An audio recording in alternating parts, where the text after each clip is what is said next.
Welcome. Thank you so much for clicking on this video. I am Josh Scott. And I'm Dr. Jenna Scott. So if you are wondering why we are dressed like this, it is not for fun. It is about probably sub 10 degrees outside right now. We've not checked since the sun went down, but it's probably going to be about 2 degrees tonight. And needless to say, our heater is having a hard time keeping up. So we are trying to stay warm even inside. If we hope you're staying warm at home, because you're probably going through the same thing. The whole United States is just about freezing right now. So that is why we are dressed like this. We hope that this cold snap will not last much longer. But at least she's got heated pants on though. I do. I'm wearing them right now and they're awesome. So this is our third video of our Carnivore series, if you've been paying attention. If you haven't, then go back and watch those first two. This is our first week. We've got 1 week under our belts so far. And it has been interesting. It's been fun. It's been tasty. Not quite as tasty as how other weeks typically are, with sweets and spices and all sorts of other things like that. But nonetheless, it's been good. We've gotten through it. It has been difficult. We'll get into that a little bit here. But we have made it. We are alive. We're going to talk about some of our already obvious gains that we've already noticed. Even just 7 days in, it is pretty substantial. Yeah, so with that, I have lost 5 pounds and Josh has also lost 5 pounds. So we're really excited. Yeah, we're really excited about that. And I have actually lost 1 inch around my waist. So super excited about that. Josh has not done any measurements, so not sure where he's at, but yeah, those are our noticeable health improvements in just a week. So one thing that we have talked about and decided is our main goal for at least this first 90-day foray into carnivore is mainly just to lose weight and get back into shape.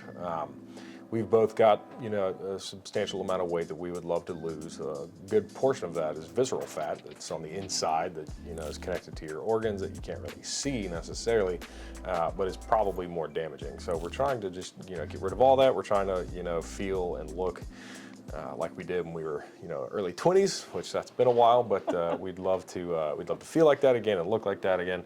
I know I would. So that's our main goal. With that being said, kicking out all of the spices and all of the different flavorings like black pepper and garlic and your non-carb related flavors and spices are not necessarily going to stop you from losing weight if you have those in a carnivore diet. And we've decided that to sort of get into the ability to do carnivore for an extended period of time, we probably need to work some of those back in to make it a little bit easier. One of the reasons is because if you try and get like some beef snacks, some beef sticks or some jerky or something like that, that you're not making yourself at home, almost every single one of those is going to include some form of spice. So if you want to fork over like 10 times the amount of money for a normal beef stick for something that literally is only beef and salt, then you do what you want to with your own money. But we are not going to do that. That is substantially way too expensive, and I think some people are really just taking advantage of all the people jumping on the carnivore diet recently. So I don't recommend that, especially if you're just getting started. Like we've talked about, easier way into it. So for the first 90 days, we're going to be setting ourselves up to be able to do those things ourselves in the future by making our own jerky, making our own beef sticks and things like that, where we can control 100% what goes into it. So for the first 90 days, it's going to include some spices, some black pepper, some just different normal spices that do not have carbs. So we are still 100% carnivore in that regard, but we aren't as strict as some people can be. So I recommend getting started that way. It makes it a lot more simple. It helps you buy things from the store that you can still use, but you're not having to do absolutely everything yourself, because trying to find products that are literally just meat and salt are either impossible or way too expensive. So we wanted to go ahead and discuss that with y'all. And later on, we do plan to go more of the 100% pure carnivore. And it'll be nice to see what using spices and maybe not being quite as strict as some people go, what that can get us. And then after that, for potentially another 30 or 90 days, after this first 90 days, does that buy us anything? Do we feel better? Do we have less inflammation? Do we have less potential allergic reactions? Now, if you're doing carnivore for something more than just weight loss, then you might want to try and go as strict as possible. That may mean that you just can't buy those meat snacks and you just have to do your own steaks and hamburgers at home and different animals like we've talked about. But for now, we are going to be incorporating some of those spices. So, Josh, were there any negative things that you experienced this first week, sort of introducing ourselves and adapting to the carnivore lifestyle? Do you mean aside from not being able to join in on the donut eating that my coworkers were doing this week?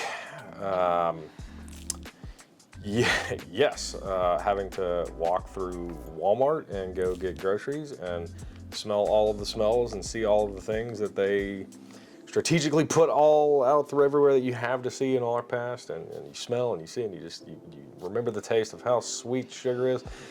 Oh man, it's wonderful. Yeah, there were some things, definitely. I mean, on the first, maybe the second day when your body's really first starting to realize that there's a change, because in day-to-day life you might have less sugar and your body's not necessarily gonna have a huge reaction to that. You're eating a bunch of more meat, maybe in July 4th or something like that, and less sugar. Your body's not really gonna do too much difference until you really start doing numerous days in a row. So the second day in a row, and I've noticed this with some of the water fasts I've done, you sort of start to get either a little bit of a headache or just some brain fog, mental fog. Your brain's not doing, your thoughts aren't quite as on track as you would like them to be and you expect them to be. So I definitely noticed that. I definitely, and I mean, you saw this too, I got a little bit irritable. So there was some of that. I will also stress that with this diet, in terms of doing it well, in terms of digestion, you definitely want to make sure you're eating enough fat. I will just, I'll leave it at that. Make sure you're eating enough fat, maybe not too much fat, but you want to be making sure you're getting enough fat in your diet, as well as enough hydration. Jenna, with her medical practice, is always telling people you want to drink half your body weight in ounces. So if I'm 200 pounds, then I would do 100, so half my body weight in pounds, 200 pounds, half that 100 pounds, but that in ounces. So 100 ounces, about 2 liters for a male my size, per day, for anybody, carnivore or not. So that is gonna be really helpful. You're probably gonna just want to drink stuff too, because you're not getting other foods.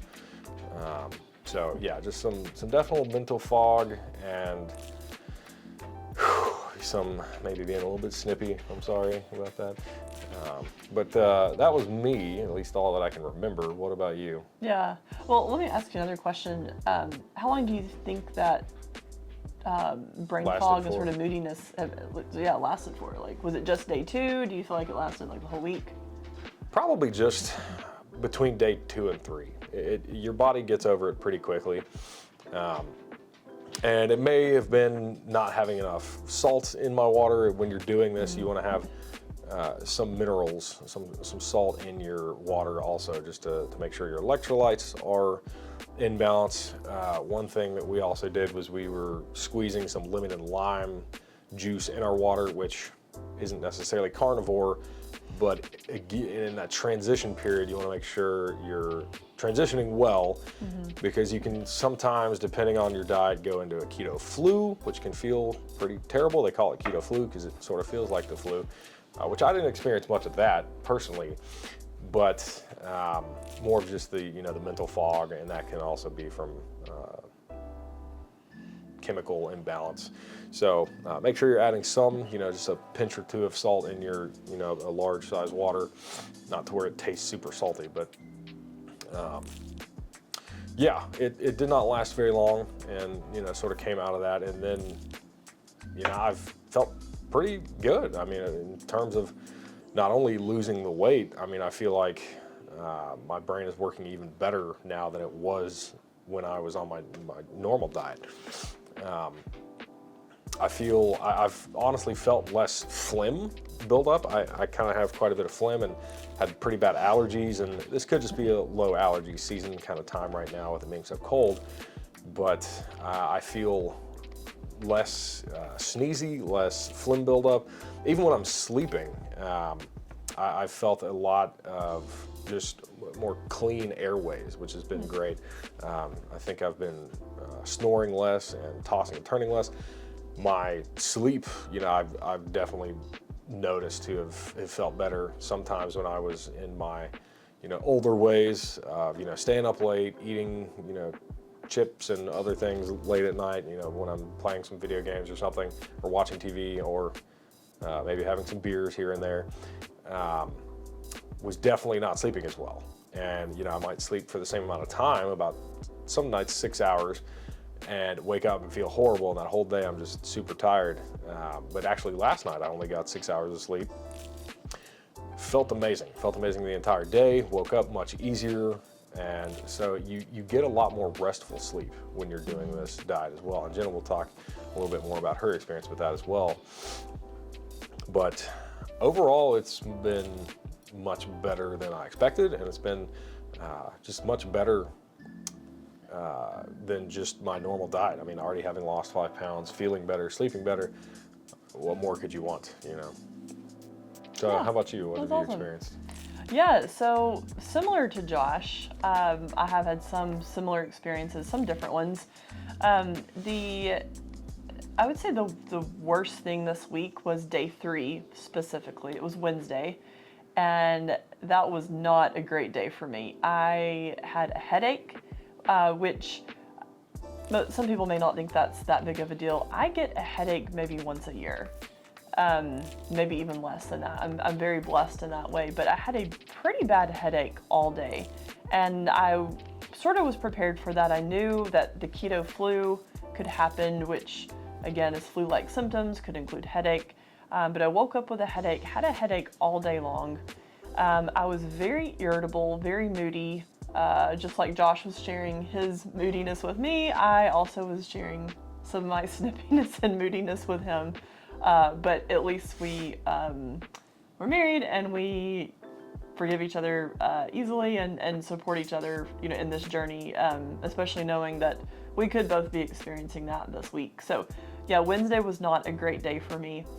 Other than that, though, I have felt really, really good. And so I'll talk about some of the benefits that I've experienced. Aside from the weight loss, my sleep has been great. And I know Josh shared that as well, but I actually wear an Aura ring, which is a ring that collects data throughout the day and throughout the night, including my sleep quality. And it has been a crazy difference. I actually posted on my Facebook this week about the first night in 2 years since having this ring that I've actually scored like optimal in each of the sleep categories. And we'll show a picture on the screen right now of a typical night pre-carnivore, and then just this past week, what the difference has been. And I have felt it too. It's not just something that, an app showed a difference in, but I've actually felt it as well, which has been really good. My second biggest benefit, I would say, that I've been able to feel is mid-afternoon energy.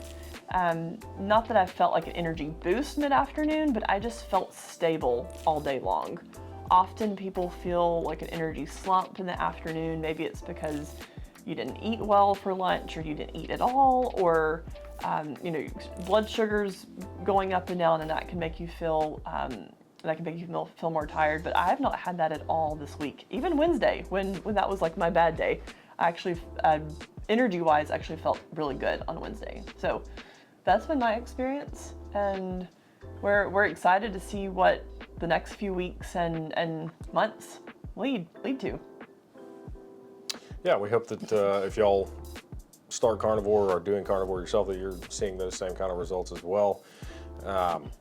And so, again, because carnivore is new to me, I'm trying to figure out and learn as much as I can for my own benefit and Jenna's, but also for y'all, so we can help y'all grow and learn and be able to do this successfully and as well as possible, because there are some dangers to it. If you just go eat a whole bunch of pepperoni and that's all you're eating, it's probably not going to be the best outcome. So one of the things I was looking into was Dr. Ken Berry, like I said, I think in our first video, was saying, like, even if you're only eating hot dogs and something else, very low quality cheap meats, you're going to be better off doing that. And while I can't necessarily argue with that, there are ways to increase the benefit to your body. So the main thing, and you've probably heard about these before, the main way in meat to sort of differentiate which one's better and worse for you are omega-3s and omega-6s. Now, both of those are necessary for your body, and Jenna can go more into sort of what those do and how they can be negative as well. Too much omega-6 is definitely negative for you. You do need some amount for different processes in the body, but omega-3 is far better for health in general. So there's pretty much omega-6s and 3s in almost everything that we eat, in terms of meat anyway. So there's going to be a ratio of how much 3s or 6s there are to the other. So I'm going to throw a chart up right now which sort of helps break down which different types of animal meat have the better and worse ratios of those. It's not always possible to find some of these different meats. The best by far is actually seafood, and you'll see that at the top with salmon and many other fish are much higher in omega-3s than 6s. I think it was Dr. Ken Berry was saying, optimally you want like a 1-to-1. The human body wants a 1-to-1 ratio of 3s to 6s, but in the standard American diet, you will never find that. Some research done of typical standard American diet having people were about 20-to-1, and that's 20 omega-6 to 1 omega-3 in their combined entire diet. And that's pretty standard if you're just eating fast foods and restaurants and just shopping the entire grocery store and everything that they have to offer. That's probably what you're ending up with, and that is not good. High omega-6s can definitely lead to a lot of inflammatory problems, and Jenna can go more into the health and medical science part of that. That's just a very general look of it. But beef is going to be the easiest thing for anybody to find. It's in every grocery store, at least in the US, that I know of anyway. And there's different types of all animals. So there's grass-fed beef, which is the best by far, grass-fed and grass-finished, if you can find it. Then there's your standard beef, and it is mostly, sometimes it's allowed to graze on grass, but they're also fed grain either every day, or they're allowed to get it every day whenever they want to during the day. They're going to have much higher omega-6s than your grass-fed. Different other healthy options, as you saw on the chart, are lamb. If you haven't had lamb or don't have it very often, I would try and get some of that because it's very low. Deer also very low, very good options. And I hate this because I'm not a fish person, but the salmon is incredibly high. 11-to-1 in terms of 3s to 6s. So 11 times more omega-3s than omega-6s. And I've not seen any animal that has more 3s than 6s, other than things that are in the sea. Yeah. And I'm not a big fish person, but I am forcing myself to eat it. I had some tonight. Jenna and I both did. And the more of that you eat, the more of the not so great animals you can eat as well. It doesn't mean, like if you saw on that chart, pork is one of the worst. And that will, again, depend on how that pork was raised, who raised it, what it ate. If it's eating a whole bunch of grains, then it's probably going to have higher omega-6s than omega-3s. Different farmers are going to raise their pigs differently. I know the coon breed of pig is typically a grass eater, so if the farmer is feeding them grass, then they'll have a better omega-3 to 6 ratio. But that is definitely something you're going to want to look out for, because a lot of just the cheap, hot dogs and different sausages that you find at the store that are prepackaged are going to be worse than that omega-6 ratio. They're also going to have a bunch of ingredients that you can't pronounce. They're going to have a bunch of preservatives like sodium nitrites and nitrates and BHA and all these other things that they don't really want you to even know what it is. And it's pretty safe to say that if you can't pronounce it, it's probably not supposed to go in your body. Now, there might be some times where that's not exactly true, but it's a safe generality to run your life by. Yeah, so with the omega-3s and the omega-6s, as Josh said, they both have purpose in the body, but omega-3s are in much higher demand. And omega-3s are actually anti-inflammatory. They help reduce heart disease. They help boost HDL, like your good cholesterol levels. They help balance the bad cholesterol. There's so many benefits of omega-3s. Your brain actually needs omega-3s to thrive as well. So omega-6s, on the other hand, have one primary purpose in the body, and that is for causing acute inflammation. So I'll explain what that means. For example, if you're in the kitchen and you accidentally cut your finger with a knife, it's going to bleed, and immediately it's going to have an inflammatory response, and that's actually controlled by omega-6s. So omega-6s in very small amounts are actually healthy and helpful, because it is what controls the repair process actually when you cut your finger. So it will immediately send inflammatory molecules to the area that will cause it to swell up and to hurt, just like with people who have a lot of inflammation, right? They often feel swollen and they hurt. That's chronic inflammation, and that's very, very bad. But acute inflammation is good. So if I cut my finger needs to be immobilized. And so when it hurts and it's swollen, I can't use it as much. And that's actually our body's natural instinctive way to help rapidly repair it. So if I'm not able to use it, it's more likely to repair and heal quickly. And all of that's controlled by omega-6s. Well, when the diet far supersedes its needs for omega-6s, that's where chronic inflammation happens. For example, again, if I cut my finger, that acute inflammatory reaction happens, but then it doesn't heal. That's because there's too many omega-6s in the area, and then it stays swollen, it stays puffy, it stays hurting, and then that can actually happen anywhere in the body, and that happens when the diet is too high in omega-6s. So like when Josh said a few minutes ago that the average standard American diet is 20-to-1 omega-6 to omega-3 ratio. That is terrible. We want it to be 1-to-1. So those animals that we showed on the screen a few minutes ago, though that's really helpful to know when you're choosing what meats you're going to eat, is what's the omega-3 to omega-6 ratio. So that's really important. Lastly, we have sort of been forced to try new things this week in a variety of different ways. One of those items that we've tried that we'd never tried before, it actually is duck fat. So duck fat, you could actually use it just like beef tallow or butter. So we've been using that and have enjoyed it pretty well. It's been nice to just have a change. And so we actually just got this on Amazon. So we'll put the link in the description below, and you can find that on Amazon as well.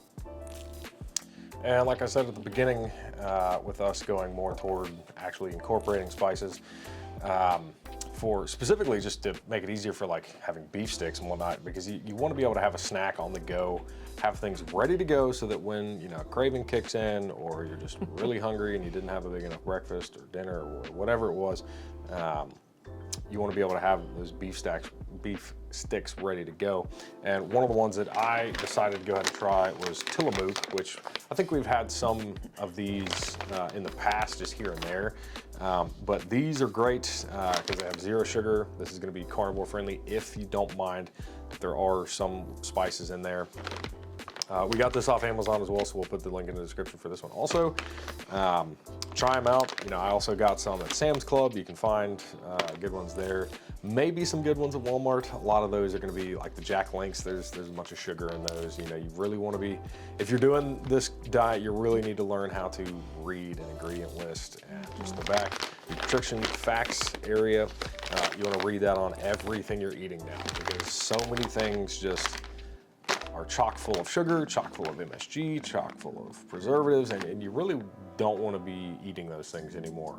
For anybody, whether you're carnivore or not, you don't want to be preserving your insides, all right? You know, those cells need to die and be replaced by new cells normally, and that, yeah, you just want to be not putting in as many chemicals as possible. So yeah, give these two a try. You can also, there's plenty of, you know, beef tallow products on Amazon as well. We're going to be trying quite a few different things over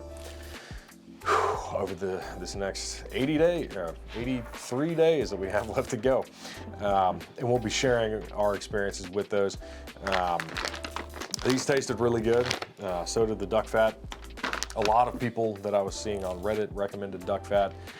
It's just a tasty fat to put in as well. It's nice to have some variety. If you're just eating pork fat, well, again, you saw how bad the pork is. If you're just eating tallow, if you're just eating one thing, you know, it gets old. It gets old, yeah. You need to throw in some other things just to get some variety. Because, you know, people, you know, our brains, we love, our tongues, our taste buds, we love variety. So that's one way to set yourself up for success, and we want to help y'all do that as well. So we'll keep you apprised as the different recipes that we come up with or try or read about, what works, what doesn't. But yeah, so that is our first week wrapped up. Long way to go though, but thanks for tuning in to this video. Again, my name is Josh Scott. You can find me on YouTube at 3dScott Productions, sort of engineering related videos and exercise and diet related videos as well, like this. And I'm Dr. Jenna Scott, and you can find me on YouTube at Southeast Natural Medicine. All right, thanks for checking in and stick with us. We'll see you soon.